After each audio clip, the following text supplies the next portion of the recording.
Hello everybody, it's me GeoSlave53 here for another running tux. I know it's been a couple of weeks since I've done some videos, but I'm back. And today's video is a how-to video showing you how to install and use Openbox. Openbox is a window manager, not a desktop environment. There's a difference between the two.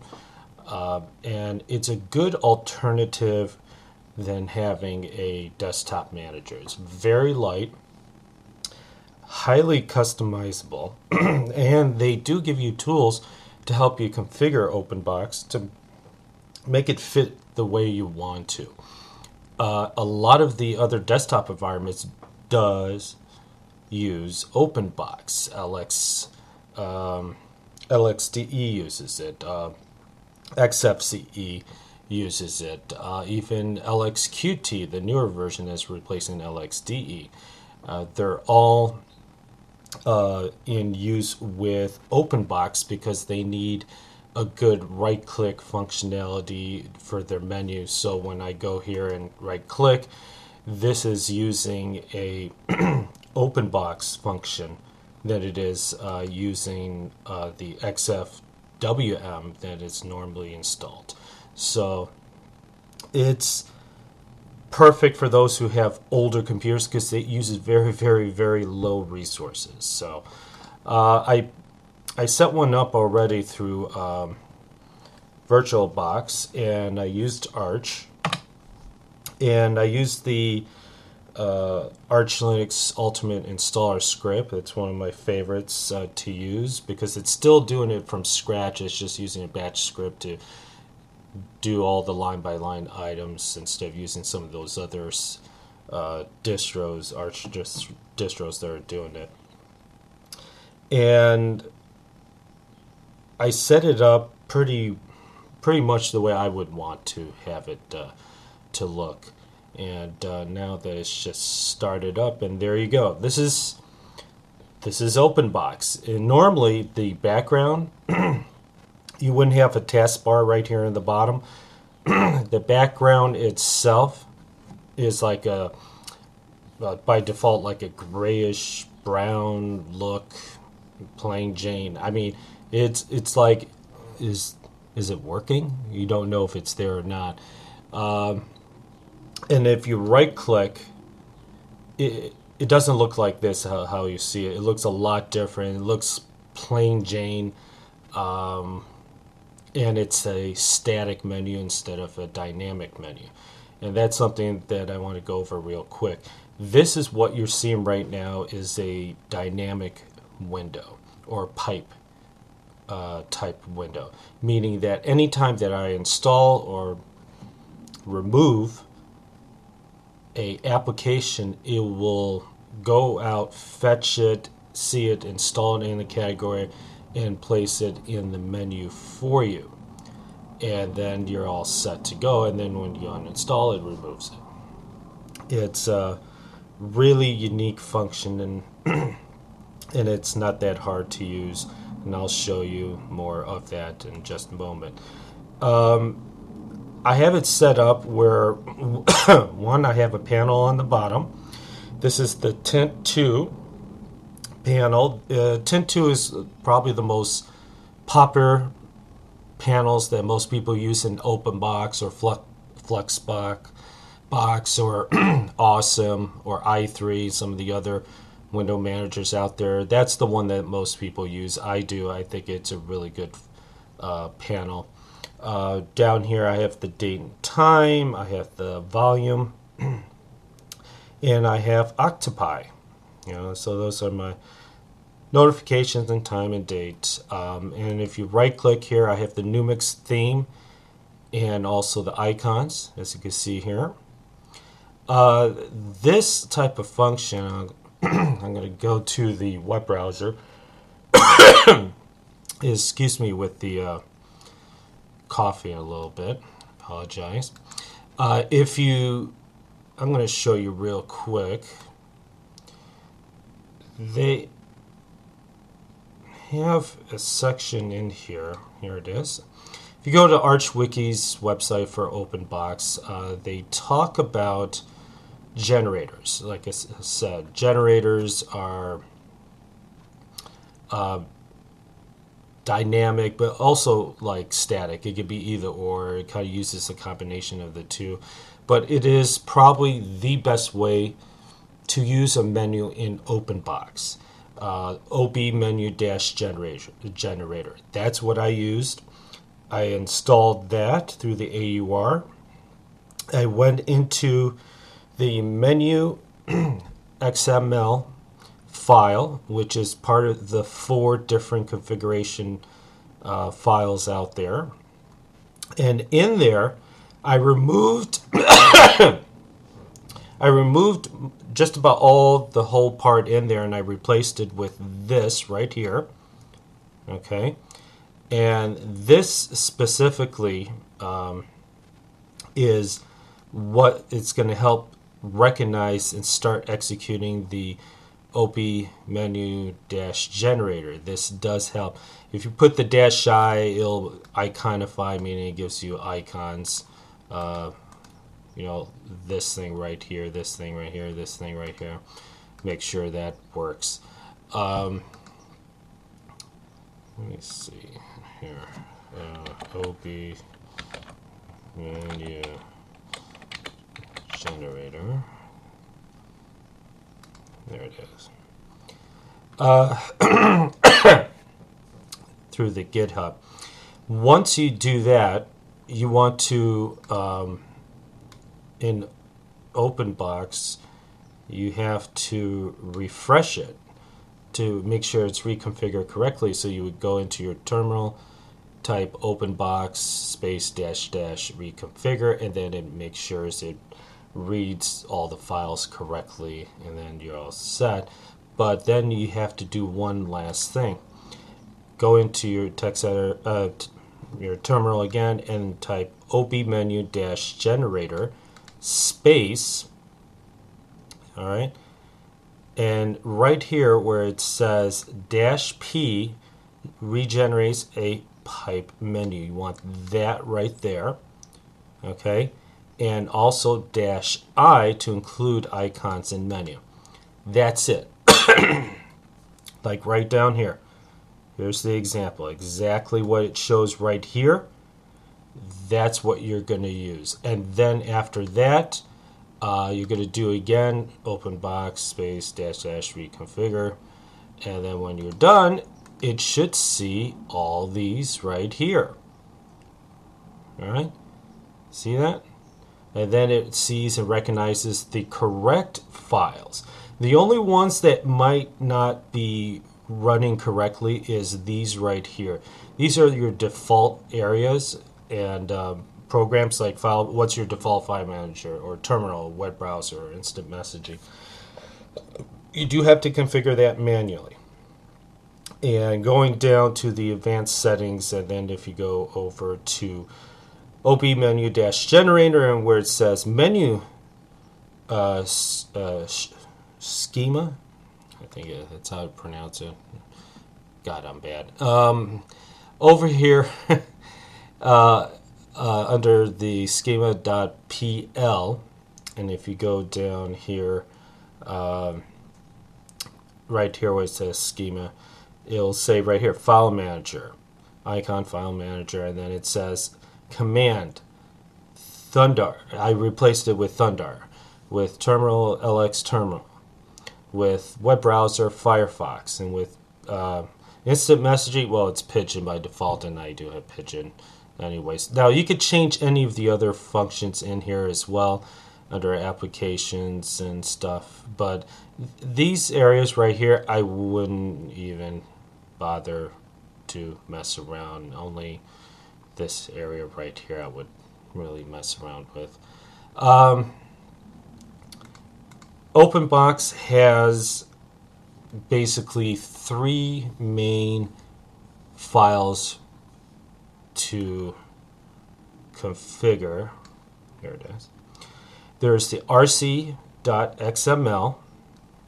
This is basically the main configuration for Openbox. This is what controls the shortcuts, the timing, desktop, virtual desktop settings, the application settings. All that is in the RC.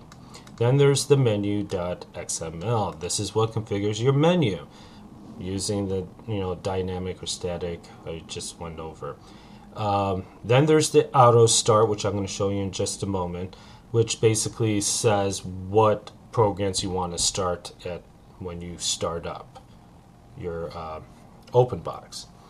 And I'll go over that in just a moment, like I said. Then there is environment. This auto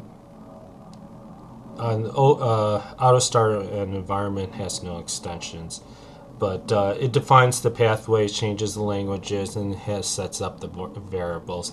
This you won't use that much. It's mainly the menu and the auto start. Auto start is the two files you're going to probably configure the most. Auto start, like I said, it starts programs when it first start up, and it's basically simple. You just have to remember what the name of the actual program or any options or switches, and then after it's done you want the ampersand. The ampersand, basically what it does is that it lets it run, question that line, and then continue on to the next one. Just like it says here, note that the single ampersand causes the process in question to be run in the background, allowing the script to continue on to the next command. And that's basically what it does. This is also used in Fluxbox as well, I know, which is a good way to know, okay, this is how it's starting tilt and the volume button and the octopi, and I'll show you that in just a moment. And that's how it works. So if I go here, I have my auto start right here. I have tint 2, volume wheel, octopi notifier, nitrogen, and it's a composite manager basically. And that's what. So these are the programs that I have start on boot. So when I boot up, it starts up. This is what I have.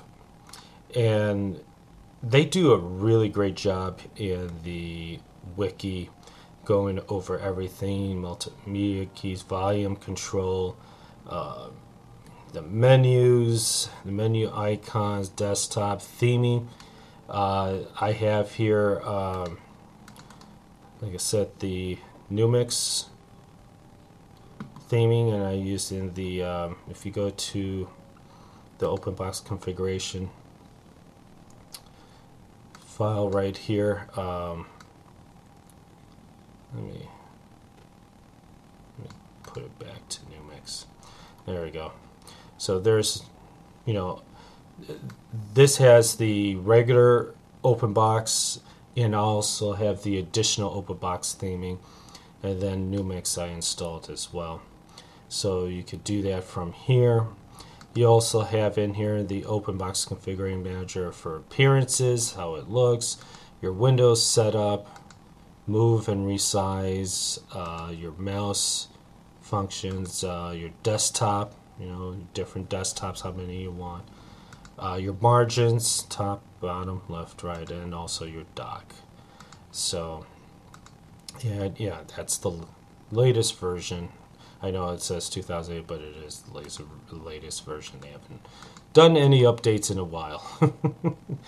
Okay, and then there is custom look and feel. This is the LXDE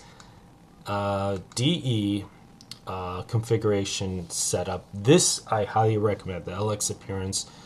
It is very, very functional. In here you have where you change, it says here widgets, which is your main theme. You could change your color scheme, but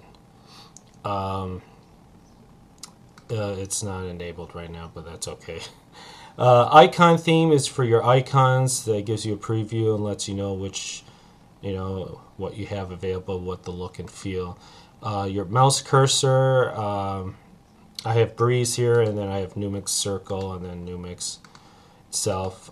Changing your fonts, let me change it to slight. So slight and RGB is what I recommend. Enable anti-lasting and hinting. And then you have your others section, where you want it set for your toolbar and sound effects and stuff like that. pretty simple look and feel as well. As you can see here, I pretty much installed pretty good stuff. You know, I have printer support, desktop search, file manager, which is Thunder, X Archiver, mouse pad and leaf pad. Developer, I have GD. These are by default because of Qt. Education, I got LibreOffice Math, and then graphics, I have document viewer or event, Residual image viewer, and Shotwell.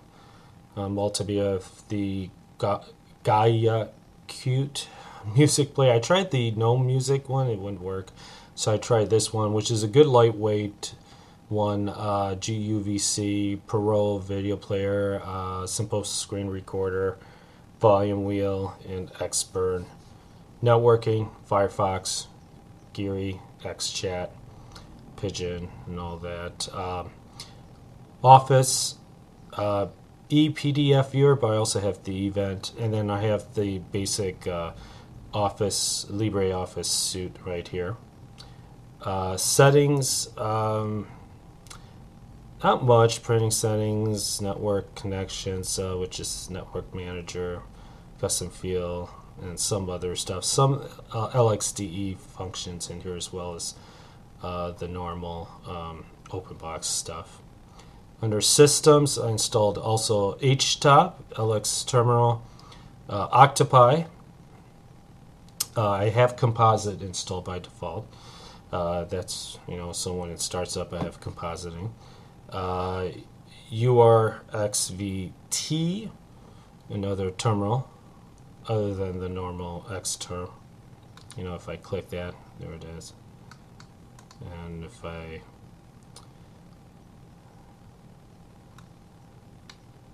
that's the other one. Eek, don't like it. I like the LX terminal. It's better. See how it has this? It's kind of weird with the compositing. I know. I can't fix it for some reason. And then under advanced settings, this is the cool part. You can configure your, if you have conky right off the bat, or your tilt, your intent to. Your OB menu generator configurations are right here. You could change the files. They have also batch scripts right here if you need to do that, as well as refresh your icon set. You can configure your Openbox files. You see that? You got your AutoStart, RC, and menu. Reconfigure Openbox itself, and then your Pacman and server and stuff like that. You can configure that there. You can also lock and then completely log out of XFC. Now, I added one other cool feature. It's called the last thing here before we finish up.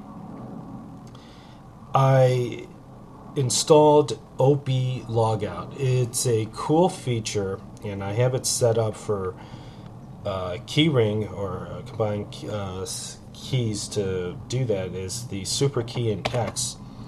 And this comes out. This is very popular in Openbox. Anybody who's have Openbox or others. Cancel, log out, restart, shut down, suspend, hibernate, and lock. This is really a cool feature I like. So it's better than going to the command line and do it that way. This is a better way of doing it. And I like it. That's a really good feature to have in your Openbox. But I'm going to show you the best part. Go to HTOP. It's using right now, what is it? Oh, it's still using. So, well, originally it was showing 178, but I opened up several applications, so right now it's 389. But still, 389 out of 997, 1 gig, is still pretty damn good. And before, originally when I first started, it was around 170, 180 megabytes, so it's super low resource intense. It uses very little memory, so that's pretty good, and it's very functional. I like it. I thought I'd just show you that, but that's it. So we're going to do that and click shut down. And see, It works just like that.